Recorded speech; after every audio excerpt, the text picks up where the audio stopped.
Sanibonani, welcome back to enye video. Ngiyabonga ukuthi ungene. Thank you very much. Mangabe umshale ekhaya igama lami ngiphilile. Ngiyabonga kakhulu you guys. Thank you so much for uthanda ne support. Now guys, ngicela ukukhuluma ngodaba luka baba ke Kenneth Masha. Siputla sibohodi, may he so rest in peace you guys. Ngajwayela kakhulu ukuthi Kenneth Masha banzohleli ngilibiza ningixoleleni bafethu. Siyazi ukuthi uyowadlula emhlabeni umlingisi ubaba uSiputla sibohodi ensukwini edlulile. So ngibona ngathi khona idrama ngithi yazi vele thina abantu abamnyama sihlezi sine drama njalo. Make kwashona umuntu sesosala manje sibanga izinto sibanga lokhu nalokhu ya umuntu wenkosini engasekho emhlabeni. Ngiyabona nje lukhona udaba lapha ngathi khona ukudonsana phakathi komndeni angithi nami ngithola on social media uzobezwa ke when they come for me engathi uthi unkosikazi wakhe utakangcatshele kwenye indawo umndeni nawo utakangcatshele kwenye indawo so kuningi nje ngathi kukhona nje khona lapha ukudonsana nkosi yami komndeni nomama ukuthi unkosikazi wakhe so angazi kuqhubekani ngizoya ngifunde ephepheni futhi ningathi uphilile uthe ngabambone nakubo Daily Sun nje nakubo ngale lokhu kukhulunywa nje ukuthi drama between Siputla Sibohodi and between the family and the wife kuningana nje guys ukuthi inkonzo yomncwabo yona izobanjela eJackpot Hall. Is it Jackpot Hall ngasePolokwane kuzobe kungomgqibelo ekseni.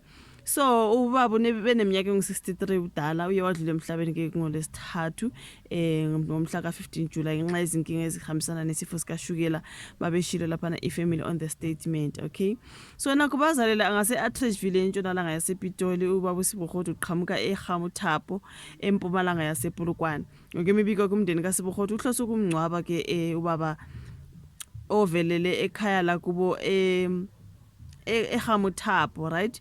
Kodwa kukhona nje inkinganyana laphana ke nomama wakwakhe mabesho kuthi unkosikazi kababa uSibohodi uMathwene Rosina Simenya kubika ukuthi ufuna umyeni wakhe abe adisishade naye izinyanga eziyisithupha futhi bebe na 6 months beshadile. Angcwatshwe emathuneni aseSilicon ePolokwane kunokuba angcwatshwe ngaseGamuthapo la kufuna khona umndeni wakhe. So imibiko iphinde iveze ukuthi umndeni uthi uSimenya usanezinyanga ezimbalo eshadele kulomndeni njengoba ke bashade ngoFebruary 2026 njengoba eshona nje bashade ngoFebruary. Ngakho ke akanalo ilungelo lokunquma ke ukuthi uzongcwatshwa kuphi njengoba engakaze ayovakashela ekhaya lalomlingisi. So ukusho ukuthi ngokuzwa kwami ngathi umakoti usasemusha ona 6 months beshadile. So umndeni uthi akana right yokuthi anqume ukuthi ubaba uSibohodi uyongcwatshwa kuphi. So ukuthi udadewabo omdala ke kaMufi uMary oneminyaka u67 ukhihle eSkanandi ngemuva kokuzwa izindaba zokuthi uSimenya uhlose ukungcwaba ubhuti wakhe ovelele emathuna aseSilicon eveza ukuthi ufuna ukumbeka kude nekhaya lapho kulele khona ke okhokho bakhe njengoba ke lengxabano iqhubeka nje. Inkonzo yesikhumbuzo kababa uSiputla izobanjelwa eSouth African State Theatre ePitoli mhla ka23 July kanti ke enye izobanjela eJackpot Hall ePolokwane ngolesihlanu. Umncwabo wena ubusubahanjelwa ke endaweni efanayo engomgqibelo njengoba besadonsana nje ukuthi uzongcwatshwa phi. Unkosikazi ethi akangcwatshwele umndeni uthile angazi bafethu sihlezi nje njalo sidonsana bakithi akazi nje umuntu wenkosi ahambe in peace kungenakho nje ukudlephaphana komndeni nonkosikazi yazi kuhlezi kukuningi inkosi yami nangazi. So angazi iyozala nkomone ke njengoba omunye ethile abanye bethile ayi kodwa kuningi shem. So kolunye udaba singene kulolo lika baba uJulius Malema benongizwe Mchunu ukhumbula ke khona ke ukudonselana ngasenkantolo kwalaba ababili. Ngibona ngathi kuthiwa kuzofuneka ofakazi lapha odabeni luka Malema noBhutungizwe. Inkantolo izofuna ukuthi kube khona ofakazi nakuba nje yena ungizwe Mchunu waya waxolisa kumkholo weEFF umnumzana uJulius Malema ngokwenza ke istatement lapha nezilimanza isithunzi sakhe. Impi yona kuthiwa ayikapheli ke njengoba inkantolo manje isizolalela kufakazi obuzokwethulwa ke ngomlomo ngalomdonsiswano. So ecaleni la kamva nje elisenkantolo enkulu yaseGauteng ePitoli uMalema nje ufuna ukuthi ungizwe Mchunu agwetshwe izinyanga eziyisithupha ejele ngqo ngenxa yokwedelela inkantolo phakathi kukaMay noJune 18. uMalema uyenikele inkantolo ngokuphuthumayo izikhathi ezine ezahlukene ngenhloso yokuvimba ke umchunu emsola ngokungcolisa igama lakhe. Ngicabanga ukuthi ngawenza ama-video kuyo le channel. Umchunu ugcine exolisa ngokungcolisa igama likaMalema nangokudelela inkantolo ngokungathobeli umyalelo wayo waphambilini ke ngokuqhubeka nokuthula futhi ehudulela phansi ke igama likaBaba Julius Malema. Kwaye kade ekhulume ngoMalema uNgizwe wathi uthola imali kubosomabhizinisi baseNigeria abayimgulukudu ehweba ngezidakamizwa. Washo nokuthi uMalema uthola imali kusomabhizinisi kwamanye amazwe abangcolile futhi wamyamanisa nenkohlakalo eyaqumba phansi ibhangi iVBS Mutual.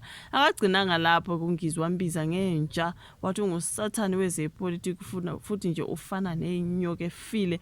So uthe mayexolisa wavuma ukuthi uxama uGeje Mgodi futhi wamukela amandla enkantolo okumjezisa. So udaba aluphelelanga lapho ke njengoba ke ubaba Malema ebuyele enkantolo emva kokuba kumchunu ephinde wamhlambalaza ekhuluma nabe SABC. So uMalema uthe umchunu sephinde wagadla ngokukhuluma ngaye engxoxweni neSABC kuningi.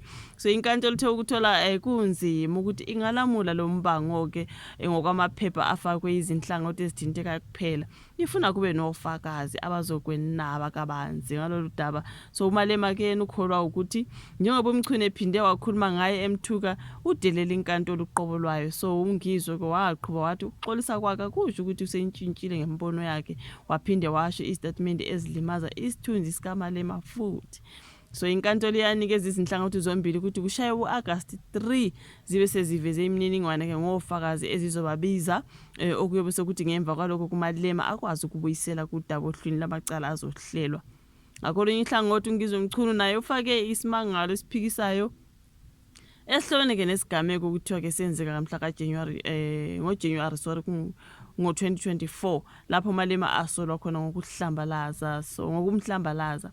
So lesi simangalo esiphikisayo asifakwa ohlwini lwezindaba ezizolalelwa ke nje enkantolo kuningi. This is between uJulius Malema noNgizwe Mchunu. Hayi bafethu angeke kuningi phela makunjalo sesiyozwa khona ukuthi iyozala nkomona. Hayi ngeke kaJulius noMalema yona nayo ithanda kuba nzima.